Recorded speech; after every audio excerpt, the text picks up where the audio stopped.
Hello, this is Kara with AMACO, and sorry we've had some technical difficulties this morning, but I'm back and hopefully you can hear me.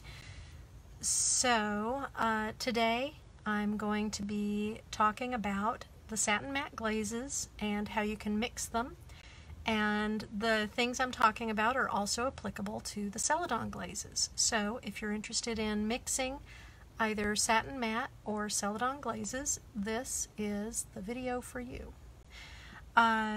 Just to be sure that we're not having any more sound issues, I'm going to be trying to keep an eye on the feed, and if you can hear me, if you would press a heart, send me a heart in the live feed, I would appreciate it. If you can't hear me, let's send a sad face. So, the Satin Matte glazes are formulated to be a buttery, soft, smooth glaze. They do break on texture a little bit, so you can see a little bit of the texture of the clay. Some of the color of the clay may show through a little bit, and as you can see from the image, you can see some of the texture underneath the glaze. So they also all have the same base formula, and that means that since they all have the same base formula and they are all food safe, you can mix within the Satin Matte line to create colors like this. Sorry, I'm hearing that we're having difficulty with the volume.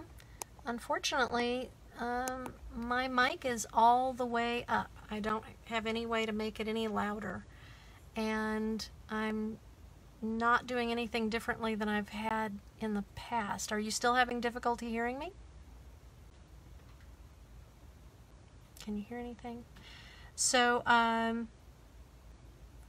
so the Satin Matte glazes can be mixed, and this is actually, you can see on the back that I have written, it is 1 part Satin Matte 51 red with 1 part Satin Matte 11, which is white, to make this kind of coral red color.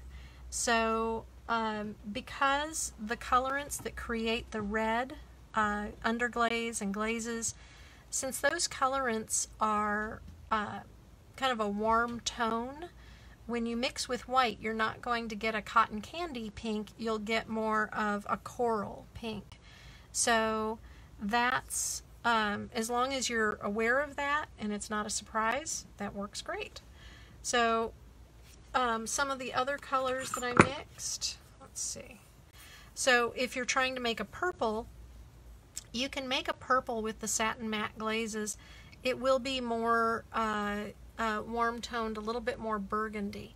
But with using a little bit more red, this is 2 parts red to 1 part light blue and 2 parts white, gets this kind of burgundy color. If you add a little bit more red and more white, you may come up with I have in the past made a more lavender sort of aubergine color that's very nice.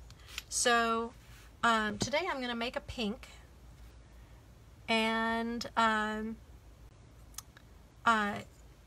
going to glaze this 11M mug on the outside with the pink.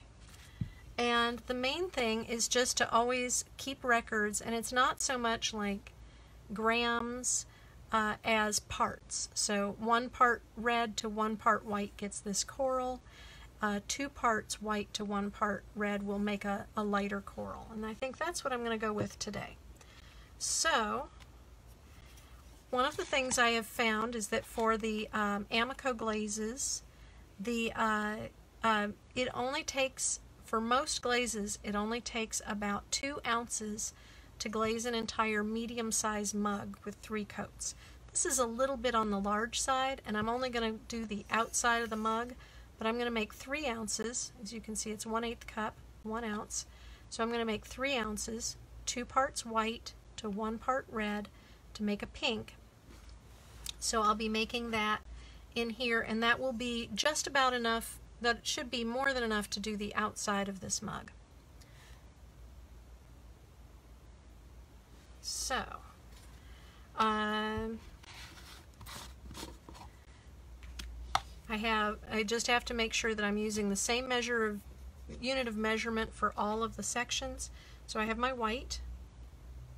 I'm going to pour one.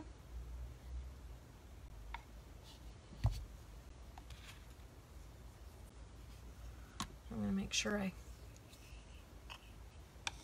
clean it out.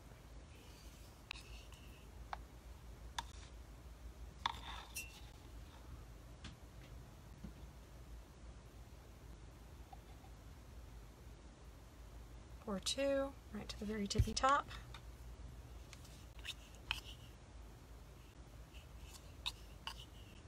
There we go. And clean off the edge before I close it up.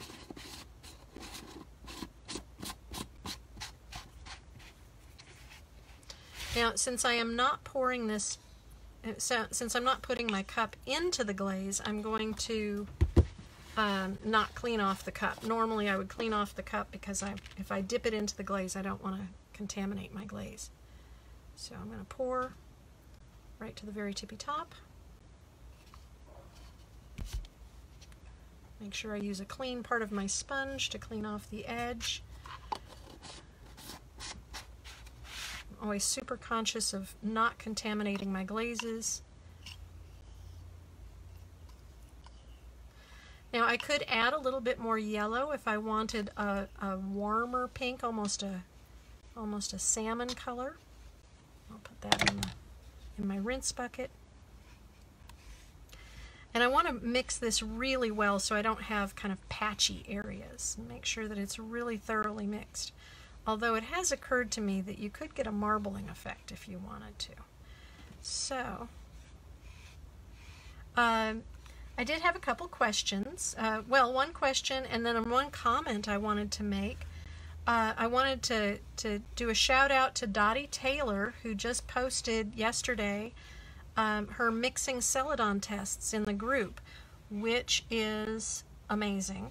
And I'm so glad you did that.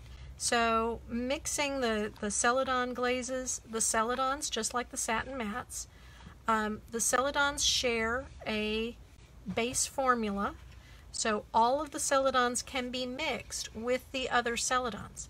That does not include the PC True Celadon. That is a different base, which is why it's in the PC line. But you can mix all of the Celadons for custom colors, which is really, really phenomenal. And because they're all food safe, you can be assured that they will be food safe when you mix them. So I have my mug. I'm only going to do the outside with the pink. I could do the inside. I think I'm going to do a different color glaze on the inside though, just because I think it's kind of fun to have a different color, and I like having a white or light color glaze on the inside of my vessels. So can everybody hear me? Can I get a thumbs up or a heart if you can hear me?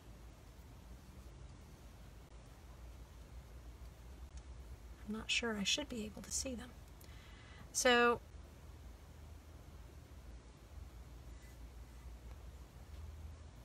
handles are always tricky, but I like using the fan brushes because I can get nice even coats. And you notice how I make long, I reload my brush frequently, and I make long strokes. Now this is considered one coat. As I'm putting this on, I realize sometimes people think that one coat means you're not going over anything. When I say one coat, that is one application and then letting it dry. And yes, you're going over surfaces repeatedly.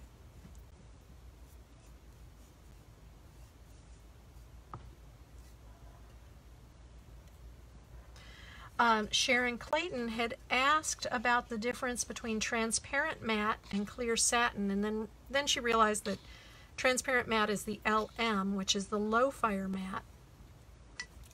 So that is for 05. This is for cone 5 or cone 6, and it will still be matte at cone 6.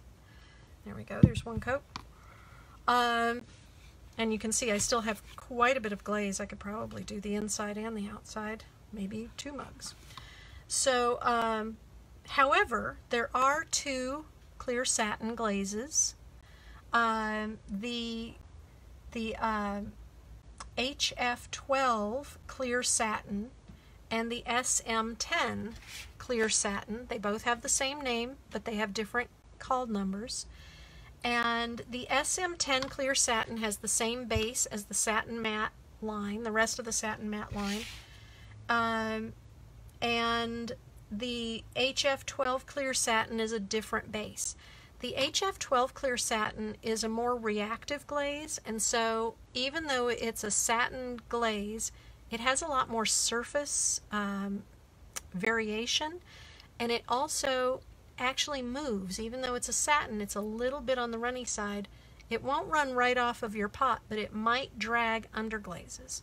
So generally, if people are using underglaze, I recommend that they use the SM10 clear satin, not the HF12 clear satin. Now that is mostly dry. That looks dry. It's a little bit damp on that side. So we'll leave it a moment longer. So these, again, I see that we have a question. Somebody missed the first bit, so if you're just joining us, this was 1 part red SM51, right there, and 2 parts white SM11. So this will make a coral pink lighter than this, which is 1 part red to 1 part white. So it'll be a little bit lighter than that, and but it'll still be kind of coral color. So I'm going to go for the second coat. The satin mattes do generally dry pretty quickly. Depends on the glaze. It depends on how damp your wear is. It can even depend on how thick your wear is. As to how quickly or slowly glazes dry. Some dry super fast, like this, and some dry very slowly. So the satin matte clear works well with clear glaze, with underglazes, as well as showing the color of the clay. But you do want to make some test tiles before you put it over underglazes so that you get a feel for the application. I find that 2 coats of the clear satin over underglazes is usually more than enough. So there we have 2 coats, and if you have any more questions, just drop them in the comments, and I will be back at 1:30 to do the 3rd coat and answer any further questions, as well as I may do the inside of the mug. So if you have any thoughts, have any questions, let me know. Hopefully we've got our tech issue worked out, and I will see you guys at 1:30. Thanks.